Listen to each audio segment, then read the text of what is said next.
আপনি যত পাপ করেন না কেন মায়ুস হবেন না, মন ছোট করবেন না। আপনার একটা সেজদা, যে সেজদা আপনি চোখের পানি ঢেলে দিয়েছেন আল্লাহর কাছে, যে আল্লাহ আমার ভুলগুলো তুমি মাফ করে দাও, আমার তওবা তুমি কবুল করো, ইনশাআল্লাহ দেখবেন ওই একটা সেজদা যদি কবুল হয়ে যায় আল্লাহ পাক আপনার সব গুনাহ মাফ করে দিবেন ইনশাআল্লাহ।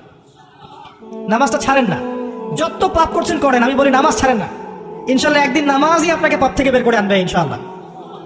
শয়তান আপনাকে হতাশ করতে চাইবে, শয়তান আপনাকে হতাশ করতে চাইবে যে তুই তো গার্লফ্রেন্ডের সাথে কথা বললি, রাতের বেলা পর্ন দেখলি, তুই তো ফ্রি মিক্সিং এ আছিস, তুই মাদক দ্রব্য খাচ্ছিস, তুই কাজে ফাঁকি মারিস, তুই ট্যাক্স আদায় করিস নাই, দুর্নীতি করছিস, তুই আবার নামাজ পড়বি কেন? শয়তান আপনাকে এগুলো বোঝাবে, কিন্তু যে নামাজ তো আমার সময় পায় না, আমি তো অনেক পাপী মানুষ, এই ধোকায় পা দিবেন না। আপনি নামাজ কন্টিনিউ করতে থাকেন, ইনশাআল্লাহ আল্লাহ পাক আপনাকে পাপ থেকে বের করে আনবেন ইনশাআল্লাহ। ওই নামাজটা যদি ছেড়ে দেন তাহলে আর কোনো হাতিয়ার বাকি থাকবে না। আর আপনি যত পাপ করেন না কেন মায়ুস হবেন না, মন ছোট করবেন না। আপনার একটা সেজদা, যে সেজদা আপনি চোখের পানি ঢেলে দিয়েছেন আল্লাহর কাছে, যে আল্লাহ আমার ভুলগুলো তুমি মাফ করে দাও, আমার তওবা তুমি কবুল করো, ইনশাআল্লাহ দেখবেন ওই একটা সেজদা যদি কবুল হয়ে যায় আল্লাহ পাক আপনার সব গুনাহ মাফ করে দিবেন ইনশাআল্লাহ। হতাশ হবেন না, শয়তান হতাশ করতে চাইবে মানুষকে, শয়তান মানুষকে হতাশ করতে চাইবে। এমনকি আপনার যদি পাহাড়ের পরিমাণ ঋণ থাকে, ওই ঋণ শোধ করার ব্যবস্থা আল্লাহ পাক করে দিবেন ইনশাআল্লাহ। হতাশ হবেন না, নামাজ ছাড়েন না। আর আমি একটা কথা বারবার বলেছি, আবারও বলছি, যে চলমান যে 3G 4G নামাজগুলো চলছে এগুলো থেকে নিজেকে দূরে রাখ। সব এখন ডিজিটাল, নামাজও ডিজিটাল। দেখা যায় যে 5 মিনিটের মধ্যে 4 রাকাত নামাজ শেষ। মাশাআল্লাহ, ইমাম সাহেব যদি 10 মিনিট পড়ায় দেয় তাহলে তো তার চাকরি নট। বোঝেন না এত তারা, আমার সময় নাই, আমরা ব্যস্ত মানুষ, এত সময় লাগে নামাজ পড়তে? ইমাম সাহেবকে বলছে, কমিটি ইমাম সাহেবকে চার্জ করছে, অথচ ইমামের উচিত তাদেরকে চার্জ করা। উল্টে গেছে এখন আর কি। ওইদিকে আসবো আমি। দাসী তার মুনিবকে জন্ম দিবে, মানে সমাজের ন্যায় অন্যায়, ভালো মন্দ, হক বাতিলের মানদণ্ড উল্টে যাবে। দাসী কখনো মুনিবকে জন্ম দেয়? মানদণ্ড উল্টে যাবে। আসেন রিল্যাক্সে নামাজ পড়বেন ইনশাআল্লাহ, আল্লাহ পাক তৌফিক দান করুন। নামাজের মধ্যে যা পড়ছেন এটাকে বোঝার চেষ্টা করতে হবে অর্থটা, তখন দেখবেন নামাজে মনোযোগ বাড়বে ইনশাআল্লাহ। তার আগে অজুটাকে ভালো করে করবেন, তাড়াহুড়া করে অজু করবেন, রিল্যাক্সে অজু করেন, অজুর অঙ্গগুলোকে সুন্দর করে ধন। অজু পরিষ্কার হয় না, এই জন্য নামাজে মনোযোগ থাকে না। আর একটা বদ অভ্যাস আমারও আছে, আপনাদের সবারও আছে আমি জানি, অজুতে আমরা যে পরিমাণ পানি খরচ করি, এই পরিমাণ পানি দিয়ে নবী সাল্লাল্লাহু আলাইহি ওয়াসাল্লাম গোসল করতেন। হ্যাঁ, আর আপনার মাথায় যত চুল আছে তার চেয়ে বেশি চুল ছিল নবী সাল্লাল্লাহু আলাইহি ওয়াসাল্লামের মাথায়। আপনার 2-3 জনের মাথায় যত চুল আছে তার চেয়ে বেশি চুল ছিল নবী সাল্লাল্লাহু আলাইহি ওয়াসাল্লামের মাথায়, তারপরেও তিনি অল্প পানি দিয়ে গোসল করে ফেলতেন। আর আমাদের দেখবেন জারিমানের জোর যত বেশি, তার ট্যাপের স্পিড তত বেশি। মসজিদে যাবেন দেখবেন জোরে ট্যাপ ছেড়ে দিয়ে উজু করতেছে। একজন মানুষের গোসলের পানি দিয়ে একাই উজু করবে। পানির লেয়ার দিন দিন নেমে যাবে আমাদের এই পাপের কারণে। কুল আরাআইতুম ইন আসবাহা মাউকুম গাওরা, সূরা মুলকে শেষ আয়াত পড়ে দেখেন।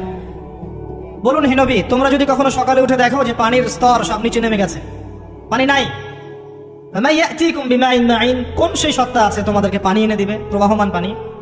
দিন দিন ঢাকা শহর সহ বড় বড় যে সিটিগুলো আছে এগুলোর পানির লেয়ার নিচে নেমে যাচ্ছে। আমাদের অপচয়ের কারণে এমন হচ্ছে।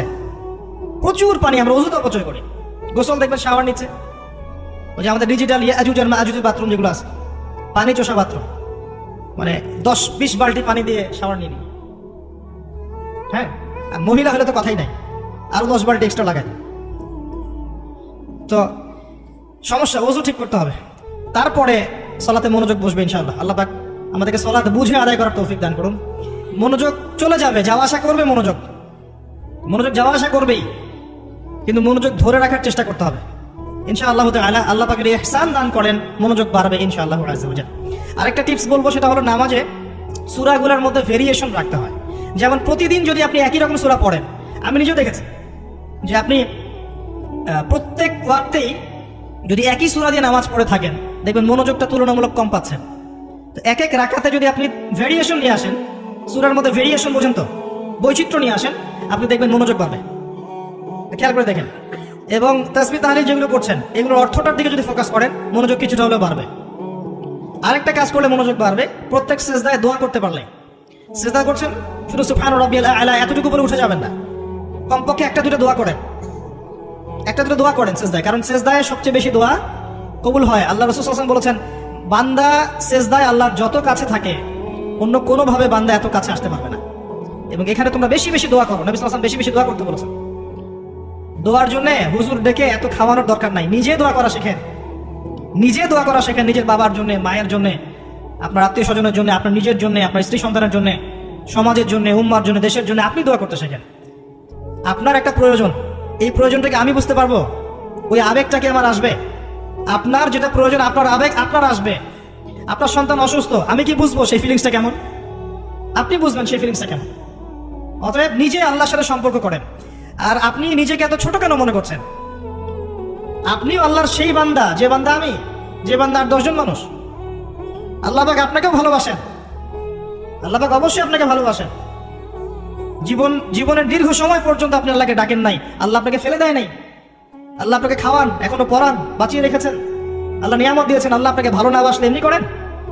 আল্লাহ পাক অপেক্ষা করছেন কবে খালি আপনি আসবেন আল্লাহর কাছে, এসে বলবেন আস্তাগফিরুল্লাহ ওয়া আতুবু ইলাইহি। আল্লাহ পাক অপেক্ষা করে বসে আছেন আপনার জন্য। আপনি কোথায় যাচ্ছেন? ফাইনা তাযহাবুন। আল্লাহ পাক বলেছেন ফাইনা তাযহাবুন, কোথায় যাচ্ছ তোমরা? কোথায় যাচ্ছেন? টাকার পিছনে, বাড়ি গাড়ি, স্ট্যাটাস, স্ত্রী সন্তান, ভোগ বিলাসের পিছনে? আল্লাহ অপেক্ষা করছেন আপনার জন্য। আসেন, সিজদা করেন, ওয়াসজুদ ওয়াকতারিব, সিজদা করেন, নিকটবর্তী হন। আল্লাহ আপনার জন্য অপেক্ষা করছেন। যাবেন না আল্লাহর কাছে? আল্লাহ পাক সবাইকে আল্লাহর কাছে ফিরে আসার তৌফিক দান করুন। এটাই হোক আমাদের কাছে আসার গল্প, এটাই হোক আমাদের কিসের গল্প? কাছে আসার গল্প। আমাদের জেনার গল্প দরকার নাই। ওদের কাছে জেনা হচ্ছে কাছে আসার গল্প, যার ব্যাপারে আল্লাহ বলেছেন লা তাকরাবু জিনা, ওর ধারের কাছেও যেও না, আর তারা ওইটাকে বলবে কাছে আসার গল্প। ইন্না লিল্লাহি ওয়া ইন্না ইলাইহি রাজিউন। আল্লাহ পাক আমাদের যুবক যুবতীদেরকে হেদায়েত দান করুন, পিতা মাতাদেরকে পরিবারে অনুশাসন বজায় রাখার তৌফিক দান করুন। আমাদের এই কাজগুলোর প্রতিফল কিন্তু আমাদেরকে ভোগ করতে হবে। আমাদের মেয়েদের, আমাদের ছেলেদের, তাদেরকে আমরা কিভাবে বড় করছি এটার হিসাব কিন্তু আমাদেরকে চুকিয়ে দিতেই হবে। পিতা মাতাদেরকে বলবো সচেতন হয়ে যান, আল্লাহ পাক তৌফিক এনায়েত করুন, আমিন। আর যারা ওই পথে চলে গেছেন তাদের উদ্দেশ্যে একটা কথা বলবো, সেটা হচ্ছে যে এটা একটা মোহ, একটা ভ্রম। বাস্তবতা হচ্ছে যে আপনাকে প্রতিশ্রুতি দিচ্ছে সে আপনাকে অনেক ভালোবাসে, আদতে সে আপনাকে ভালোবাসে না। আদতে সে আপনার অবস্থানকে ভালোবাসে। আপনি আজ হোক আর কাল হোক এটা বুঝতে পারবেন যে সে আপনাকে ভালোবাসে না, আপনার অবস্থানকে ভালোবাসে। আপনার অবস্থান যদি ভালো থাকে সে আপনাকে ভালোবাসবে, অবস্থান ভালো না থাকলে ভালোবাসবে না। একইভাবে আপনি একটা মেয়ের কাছে যে ভোগবিলাস চাচ্ছেন, একটা ছেলে একটা গায়রে মারা মেয়ের সাথে ফ্রি মিক্সিং করলে তার একটাই উদ্দেশ্য থাকে, সেই মেয়েটাকে ভোগ করা। সুযোগ পেলেই সে মেয়েটাকে ভোগ করে ফেলবে। একইভাবে এই মেয়েও দেখবেন আপনার যতটুকু সামর্থ্য আছে, অর্থবিত্ত যা যা আছে, এটাকে সে ইউজ করার চেষ্টা করছে তার স্বার্থে। বাস্তবিক অর্থে দুজন দুজনকে ভালোবাসে না মোটেই, দুজন দুজনের স্বার্থকে ভালোবাসে। ভালোবাসা আল্লাহর পক্ষ থেকে আসে। কখন আসবে? যখন আপনি হালালের উপর থাকবেন, যখন আপনি বিয়ে করবেন হালাল ভাবে। অচেনা একটা মেয়ের প্রতি দেখবেন আল্লাহ পাক এমন ডিভাইন একটা লাভ দিয়ে দিবেন, ওয়াজআলা বাইনাকুম মাওয়াজ্জাতা ওয়া রাহমা। আল্লাহ পাক তার পক্ষ থেকে উভয়ের মাঝখানে হৃদ্যতা, ভালোবাসা, মহব্বত দান করবেন। বলেন সুবহানাল্লাহ। এটা ডিভাইন, আল্লাহর পক্ষ থেকে আসবে, ঐশ্বরিক। আর বাকিটা হচ্ছে ঐশাচিক, শয়তানি, প্রবৃত্তির দাসত্ব, ভোগবাদী। এগুলো খেয়াল রাখবেন। এতে করে যা হবে, আপনি একবার আপনার ইজ্জত হারায় ফেলে কখনো ফিরে পাবেন না। অদ্ভুত বিষয়, মানে এই বিষয়গুলোকে আমরা কিছু মনেই করি না। এখন আমরা কিন্তু কিছু মনেই করি না, মনে করি এটা একটা মানে সোশ্যাল কালচার। গার্লফ্রেন্ড বয়ফ্রেন্ড থাকবে, একটা সোশ্যাল কালচার। এভাবে যে কত ছেলে কত মেয়ে, লক্ষ লক্ষ কোটি কোটি নিত্যদিন জেনা করছে, আল্লাহ ভালো। আল্লাহ পাক আমাদের যুব সমাজকে হেদায়েত করুন, আমিন। আর যে প্রশান্তির জন্য আপনি তার কাছে যাচ্ছেন সেটা তার কাছে নাই। প্রশান্তি আছে কোরআনের কাছে, প্রশান্তি আছে নবীর সুন্নাহয়, প্রশান্তি আছে আল্লাহর জন্য সেজদায়। তার আল্লাহর জন্য আল্লাহকে স্মরণ করে আপনি কাঁদবেন, প্রশান্তি পাবেন। আল্লাহর জন্য কিছু কাজ করবেন, তার দিনের কোনো খেদমত করবেন, প্রশান্তি পাবেন। আল্লাহর কোরআনের 10টা আয়াত মুখস্থ করেন, মনে এমন শান্তি আসবে যেটা আপনি কোথাও পাবেন না। আমি চ্যালেঞ্জ করে বলছি আপনাকে, আপনি আল্লাহর কিতাবের আজকে গিয়ে 5টা আয়াত মুখস্থ করেন, অর্থটা পড়বেন, কয়েকবার চর্চা করেন, মানুষের শোনান, আপনি মনে এমন একটা প্রশান্তি পাবেন যেটা পৃথিবীর কোনো জায়গায় পাবেন না। এখানে প্রশান্তি এত এত বেশি মাত্রায় আসবে, যার খবর যদি ওই পশ্চিমারা জানতো তাহলে আমার কলিজা বোম মেরে উড়িয়ে দিত। কথা বুঝতে পারেন নাই? আল্লাহর পথে চললে যে প্রশান্তিটা পাওয়া যায়, এর খবর যদি ইসলামের শত্রুরা জানতো তাহলে মুসলিমদের কলিজায় পারমাণবিক বোমা মারত।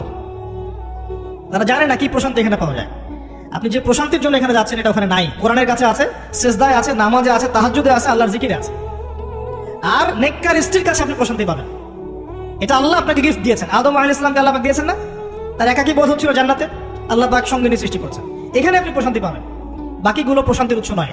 পরে দেখা যাবে ওখানে ছেঁকা খেয়েছে, খেয়ে তারপরে মাদক সেবন করবে, তারপরে মিউজিকের কাছে যাবে, তারপরে দেখবেন যে পতিতালয়ে যাচ্ছে, তারপরে হয়তো গুন্ডামি করবে, জীবনটা উচ্ছৃঙ্খল হয়ে গেল। কেউ কেউ আত্মহত্যাও করবে, কারণ হচ্ছে ওই যে শুরুতে একটা মেয়ের সাথে প্রেম করে ছেঁকা খেয়েছে, ওখানে প্রশান্তি খুঁজেছে, শয়তানেদেরকে নিয়ে খেলেছে, একবারে দুজনের জীবন নষ্ট করে ফেলেছে। আদতে কি হলো, মুসলিম উম্মাহ থেকে দুইজন নক্ষত্র ঝরে গেল। হয়তো ওই যুবককে দিয়ে দিনের কোনো খেদমত হতো, এখন আর হলো না। হয়তো ওই যুবক তার যৌবনকালটা ইবাদত করে কাটাতে পারতো, আরো সে ছায়া পেতো, আর পেল না। শয়তান সাকসিড, শয়তান জিতে গেল। এই হচ্ছে বাস্তবতা। বাস্তবতা বোঝেন, আল্লাহর কাছে ফিরে আসেন, আল্লাহ আপনার অপেক্ষা করছেন। আসবেন না আল্লাহর কাছে? এটাই হোক আল্লাহর কাছে আমাদের কাছে আসার গল্প। আল্লাহ পাক আমাদেরকে তৌফিক দান করুন, আল্লাহুম্মা আমিন। তো সুন্নতের কথা বলতে গিয়ে আসলাম। নবী সাল্লাল্লাহু আলাইহি ওয়াসাল্লামের সুন্নাহ আমরা যেন আমাদের সামগ্রিক জীবনে পালন করার চেষ্টা করি, আল্লাহ পাক চেষ্টাটা যেন কবুল করেন, আমিন। এরপরে আছে সালাতের কথা, তারপরে আছে আপনার যাকাতের কথা। নিসাব পরিমাণ সম্পত্তি হয়ে গেলেই যাকাত দিতে হবে। এটা নফল কিছু নয়, ফরজ জিনিস। যদি আপনি সামর্থ্যবানদের যাকাতগুলো কালেক্ট করতে পারতেন, কেউ যদি পারতো, দেখতেন এই যাকাতের অর্থগুলো দিয়ে এত এত মানে বিগ বিগ প্রজেক্ট করা যেত, যেটা আপনি কল্পনা করতে পারবেন। এটা কিন্তু নফল কিছু নয়, দিতেই হবে, বাধ্যতামূলক। যাকাত আল্লাহ পাক এই জন্য ফরজ করেছেন যাতে করে সমাজের মধ্যে ধনী এবং গরিবের সাম্য বজায় থাকে। এটা গরিবের হক।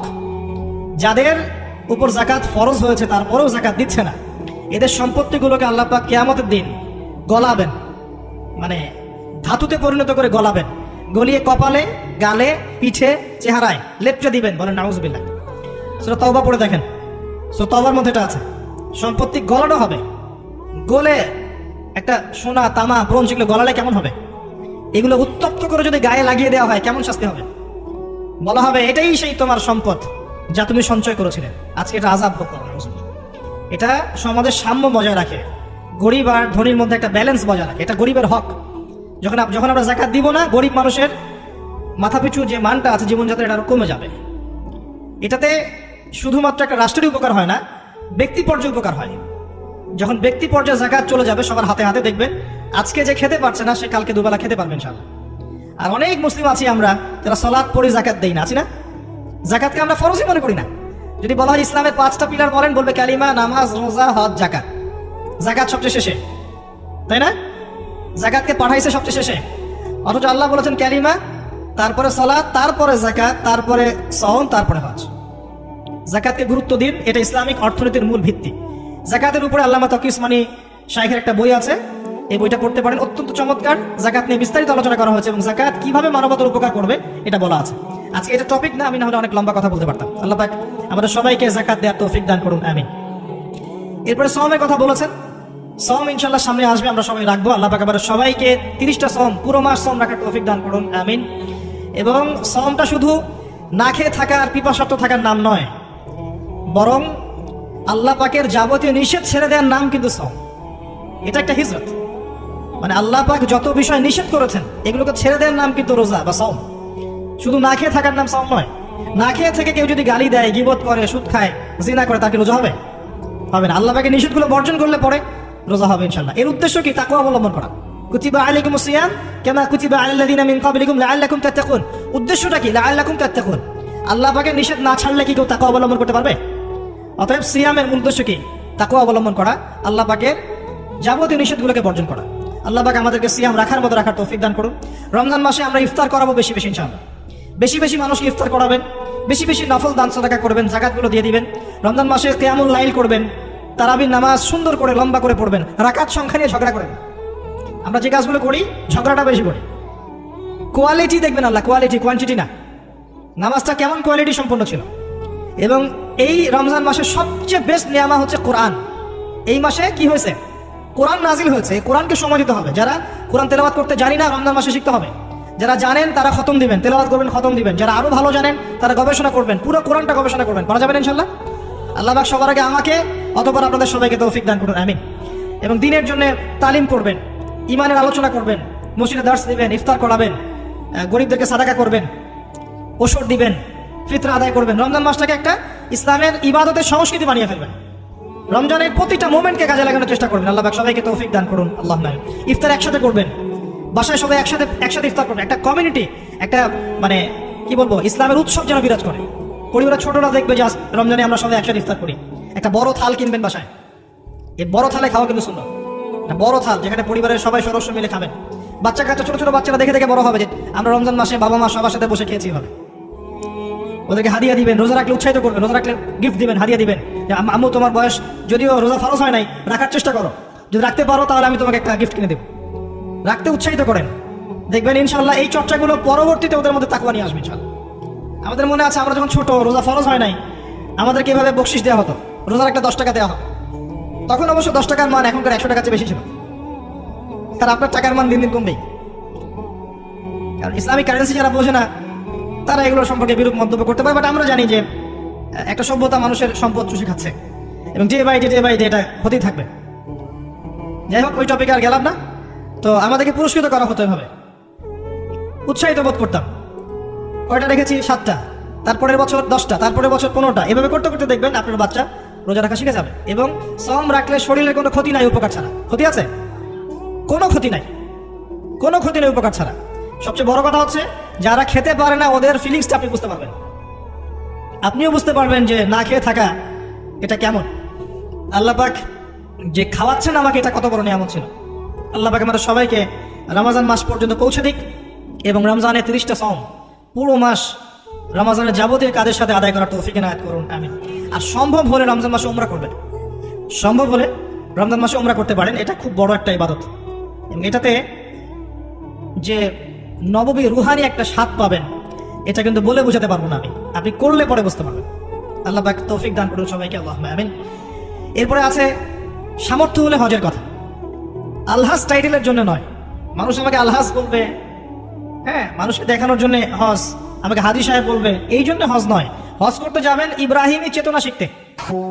হজের কাজের মধ্যে ইব্রাহিম আলাইহিস সালামের একত্ববাদের চেতনা আছে। আরাফার মাঠে আপনি কিয়ামতের মাঠকে ফিল করবেন, সাই করবেন, তখন হাজরা আলাইহিস সালামের সেই কষ্ট ফিল করবেন। প্রত্যেকটা কাজের পিছনের ঘটনা কি এটা আপনাকে ফিল করতে হবে। পাথর মারবেন, নাস্তিকরা এগুলো নিয়ে মজা করে না, ঠাট্টা মশকরা করে। সন্তানকে জবাই করার যে হুকুমটা ছিল সেখানে শয়তান ধোঁকা দিচ্ছিল না? শয়তান যে প্রত্যেকটা কাজে আমাদেরকে বিভ্রান্ত করে, এই চেতনাটা ওখানে জাগ্রত হয়। প্রত্যেকটা কাজ আমাদের বাহ্যিকভাবে দেখলে হবে না, এর পিছনে ভিতরে একটা আধ্যাত্মিকতা থাকে, রুহানিয়াত থাকে, ওইটা বুঝতে পারলে ইসলাম বোঝা যাবে ইনশাআল্লাহ। তো হজের প্রতিটা কাজ আপনি দেখবেন ইব্রাহিম আলাইহিস সালামের সুন্নাহ, হাজরা আলাইহিস সালামের আত্মত্যাগ, ইসমাঈল আলাইহিস সালামের ঘটনা, কিয়ামতের মাঠ, দোয়া কবুলের মাঠ, তাওয়াফ, এই প্রত্যেকটা বিষয় আপনার ক্ষুদ্রত্ব, আল্লাহর বিশালত্ব, এগুলো আপনাকে বুঝিয়ে দিবে। শুধু আলহাজ টাইটেলের জন্য নয়, বরং আল্লাহর কাছে আত্মসমর্পণ করার জন্য, প্রকৃত ইসলাম বোঝার জন্য হজ করবেন। আল্লাহ পাক তৌফিক দান করুন। দোয়া করে আল্লাহ পাক সবাইকে জীবনে অন্তত একটাবার জন্য হজ করার তৌফিক দান করেন, আমিন। এটা প্রথম প্রশ্ন ছিল। দ্বিতীয় প্রশ্ন তিনি করছেন, কোন ব্যক্তি? ওই যে ধবধবা সাদা জামা পরা ব্যক্তি, মনে আছে না ভুলে গেছেন? সে কোথায় বসে আছে? হ্যাঁ, সামনে, হাঁটুর সাথে হাঁটু লাগিয়ে, হাত কোথায়? উরুর উপরে। উস্তাদের সামনে বসার আদব এটা, উস্তাদের সামনে বসার আদব। দ্বিতীয় প্রশ্ন করছে, এবার সেই ব্যক্তি বলছে সাদাক, আপনি সত্য বলেছেন। এবার পাশে ছিলেন উমর রাদিয়াল্লাহু আনহু, তিনি বলছেন ফাআজিবনা লাহু, আমরা অবাক হয়ে গেলাম। ইয়াসআলুহু ওয়া ইউসাদ্দিকুহু, সে নিজেই প্রশ্ন করলো, নিজেই আবার সত্যায়ন করছে। কে এই ব্যক্তি? কারণ যে প্রশ্ন করে সে কি সত্যায়ন করতে পারে? আপনি জানতে এসেছেন, একটা বিষয় জানতে এসেছেন, উত্তর পেলেন, আপনি নিজেই বলছেন হ্যাঁ আপনি সত্য বলেছেন, তার মানে আপনি আগে থেকে জানেন, তাই না? এবার দ্বিতীয় প্রশ্ন করছেন তিনি, ইয়া মুহাম্মদ, বলেন সাল্লাল্লাহু আলাইহি ওয়াসাল্লাম, আখবিরনি আনিল ঈমান, আমাকে ঈমান সম্পর্কে বলো। এখন নবী সাল্লাল্লাহু আলাইহি ওয়াসাল্লাম বলেন, আল ঈমান, ঈমান হচ্ছে আন তুমিনা বিল্লাহ, তুমি বিশ্বাস করবে প্রথমত এক আল্লাহর প্রতি, ওয়া মালাইকাতিহি, তার ফেরেশতা মণ্ডলীর প্রতি, ওয়া কুতুবিহি, সমস্ত আসমানি কিতাবের প্রতি, ওয়া রুসুলিহি, সমস্ত নবী রাসূলগণের প্রতি, ওয়াল ইয়াউমিল আখির, পরকালের জীবনের প্রতি। 6 নাম্বার, ওয়া আন তুমিনা বিল কদরি খাইরিহি ওয়া শাররিহি, এবং তুমি ঈমান আনবে, বিশ্বাস করবে তাকদীর বা ভাগ্যের ভালো মন্দের প্রতি। এই 6টা বিষয়ের প্রতি মনে বিশ্বাস করবে, মুখে স্বীকার করবে এবং কাজে বাস্তবায়ন করবে, এর নাম হচ্ছে ঈমান। মনে থাকবে কয়টা বিষয়? 6টা। এখানে একটা কথা আমি বলি, আগেও বলেছি আবার বলছি, এই 6টা বিষয় গায়েবের বিষয়। এগুলোকে আপনি যুক্তি, বিজ্ঞান, দর্শন দিয়ে প্রমাণ করতে পারবেন না। পারবেন? পারবেন না। পরীক্ষা নিরীক্ষা, যুক্তি, বিজ্ঞান, দর্শন দিয়ে ল্যাবরেটরিতে বসে কি আল্লাহ, ফেরেশতা, আসমানি কিতাব, নবী রাসূল, পরকালে পরীক্ষা করা যায়? যায় না। এগুলো কিসের বিষয়? গায়েবের বিষয়। আল্লাযীনা ইউমিনুনা বিল গায়ব, মুত্তাকি কারা?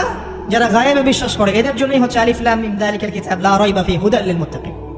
তো ঈমানের 6 পিলারকে 3টা কাজ করতে হবে, মনে বিশ্বাস, মুখে স্বীকৃতি এবং কাজে বাস্তবায়ন। যারা শুধু বিশ্বাসটাকেই সবকিছু মনে করে এদেরকে বলা হয় মুরজিয়া বা শৈথিল্যবাদী। আর যারা কাজ করতে গেলেই পান থেকে চুন ফুসলেই কাউকে কাফের বলে ফেলে এদেরকে বলা হয় খাওয়ারেজ বা খারেজি। আহলে সুন্নাহ ওয়াল জামায়াতের আকীদা হচ্ছে মাঝখানে। ইমানের বেইজ হচ্ছে দুটো জিনিস, মনে বিশ্বাস, মৌখিক স্বীকৃতি। কাজে বাস্তবায়ন হচ্ছে ফুরু বা শাখা। কাজ করতে গিয়ে যদি আপনার ভুল হয়, কবিরা গুনাহ করে ফেলেন, আপনি কাফের হবেন না, বরং ফাসেক বা জালেম হতে পারেন। এবং কবিরা গুনাহ করে ফেললেই কাউকে হত্যা করা জায়েজ নাই, তার তওবার দরজা কি আছে? খোলা আছে। এই হলো ঈমান। তারপরে তিনি আবার প্রশ্ন করছেন, ইয়া মুহাম্মদ বলেন সাল্লাল্লাহু আলাইহি ওয়াসাল্লাম, আখবিরনি আনিল ইহসান, আমাকে ইহসান সম্পর্কে বলুন। তখন নবী সাল্লাল্লাহু আলাইহি ওয়াসাল্লাম বলছেন, আল ইহসান, ইহসান হচ্ছে আন তা'বুদাল্লাহা কাআন্নাকা তারাহ, তুমি এমন ভাবে আল্লাহর ইবাদত করবে যেন তুমি আল্লাহকে দেখতে পাচ্ছ। কথা বুঝতে পারছেন? খুব ডিফিকাল্ট, কথাটা বলা সহজ, আমল করা খুব ডিফিকাল্ট। তুমি এমন ভাবে আল্লাহর ইবাদত করবে যেন তুমি আল্লাহকে দেখছো। ওয়া ইল্লাম তাকুন তারাহ ফাইন্নাহু ইয়ারাক, যদি তুমি আল্লাহকে দেখতে না পারো তাহলে জেনে রাখবে আল্লাহ তোমাকে দেখছে। এই কনসিয়াসনেসের নাম হচ্ছে ইহসান, আত্মশুদ্ধি, আল্লাহ কনসিয়াসনেস।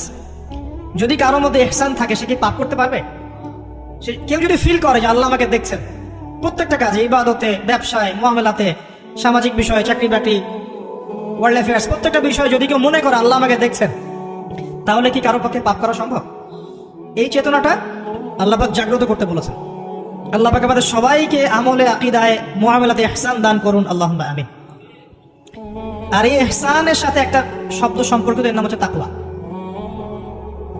একটা আপনাদের এখানে সি বিচ আছে না, ধরেন একটা সি বিচের মধ্যে কিছু কাচের টুকরা ফেলে দেওয়া হয়েছে, ছোট্ট একটা জায়গায় সৈকতে কাচের কিছু টুকরা ফেলে দেওয়া হয়েছে।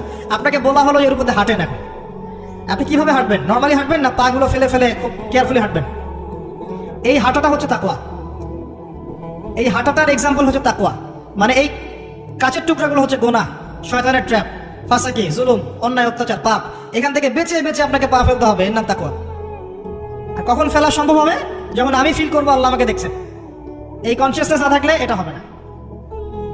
টেবিলের তল দিয়ে আপনি ঘুষ দিচ্ছেন, যে নিচ্ছে সে যদি ওই সময় চিন্তা করে আল্লাহ আমাকে দেখছেন, নিতে পারবে? ব্যবসা করছেন, মাপে ওজন কেউ দেখছে না, কাস্টমার দেখে নাই, আপনিই দেখছেন, বুঝতে পারছেন। আপনি যদি ওই সময় চিন্তা করেন যে আল্লাহ আমাকে দেখছেন, এ দেখে নাই, আপনি কম দিতে পারবেন? পারবেন না। বোনের সম্পত্তি আপনি সিস্টেম করে নিতে পারেন, বোন শিক্ষিত না, বোঝে না, আপনি চিন্তা করছেন আল্লাহ তো আমাকে দেখছেন, পারবেন নিতে? প্রতিটা কাজ যদি এতটুকু মানুষ ফিল করে যে আল্লাহ আমাকে দেখছেন, আপনি পারবেন না। এরপরেও যদি পাপ হয়ে যায়, দেন তওবা করে ফিরে আসতে হবে। আল্লাহ পাক সবাইকে তাকওয়া অবলম্বন করে তৌফিক এনায়েত করুন।